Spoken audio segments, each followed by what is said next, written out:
দুনিয়ার সামান্য সুখের জন্য আমরা যেভাবে অপরাধের পিছনে, আমরা যেভাবে গুনাহের পিছনে দৌড়ঝাঁপ করতেছি, বিশ্বাস করেন এতে আমাদের দুনিয়ারও কিছু লাভ হবে না, আখিরাতেও কিছু লাভ হবে না। কারণ আদ-দুনিয়া কুল্লুহা ফানা, দুনিয়ার এই সব কিছুই ধ্বংসশীল। যেই দুনিয়ার জন্য, যেই দুনিয়ার আরামের জন্য, সুখের জন্য আমরা অন্যায়ভাবে উপার্জন করতেছি, সেটা আমার সাথে যাবে না। আজকে যদি আমি মারা যাই, তাহলে কালকে আমাকে কবরে রেখে আসবে।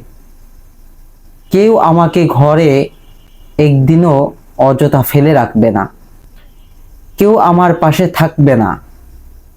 ঘরের ছেলে মেয়েরাও পর্যন্ত, স্ত্রী সন্তান আত্মীয় স্বজন সবাই ঘরে ফেলে রাখা তাদের ভয়ের কারণ হয়ে দাঁড়াবে। তারা সন্দেহ করবে, ভয় পাবে, আমাকে রাখবে না আমি যখন লাশ হয়ে যাব। এই যে দুনিয়ার সামান্য সুখের জন্য আমি অন্যায়ভাবে উপার্জন করতেছি, হারাম পথে চলতেছি, এর কিছুই আমার সাথে যাবে না। সাথে যাবে শুধু আমল। আমরা যদি একটু উপর থেকে আমাদের এই পৃথিবীর দিকে তাকাই, আল্লাহ কত মহান, স্রষ্টা কত বড়, কত মহান। আমরা আল্লাহর গোলাম, আল্লাহর বান্দা। এই পুরো পৃথিবী আল্লাহ সৃষ্টি করেছেন। সেই দৃষ্টিকোণ থেকে যদি আমরা উপর থেকে জমিনের দিকে তাকাই, তাহলে মানুষের চোখে যেরকম পিঁপড়া, পোকামাকড়, ছোট্ট ক্ষুদ্র,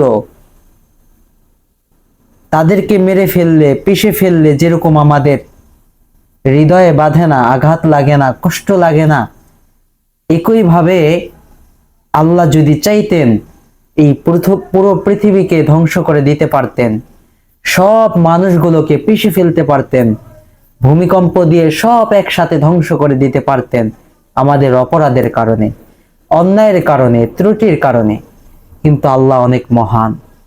আল্লাহ যেমনি ভাবে দয়া করে, মায়া করে একজন মুমিন মুত্তাকি বান্দাকে খাওয়ান, পান করান, একইভাবে আল্লাহ তাআলা ওই কাফের যে আল্লাহর সাথে নাফরমানি করতেছে দিন রাত, তাকেও আল্লাহ খাওয়াইতেছেন, তাকেও আল্লাহ সুন্দরভাবে পরিচালনা করতেছেন, তার উপরেও দয়ার হাত প্রসারিত রেখেছেন আল্লাহ।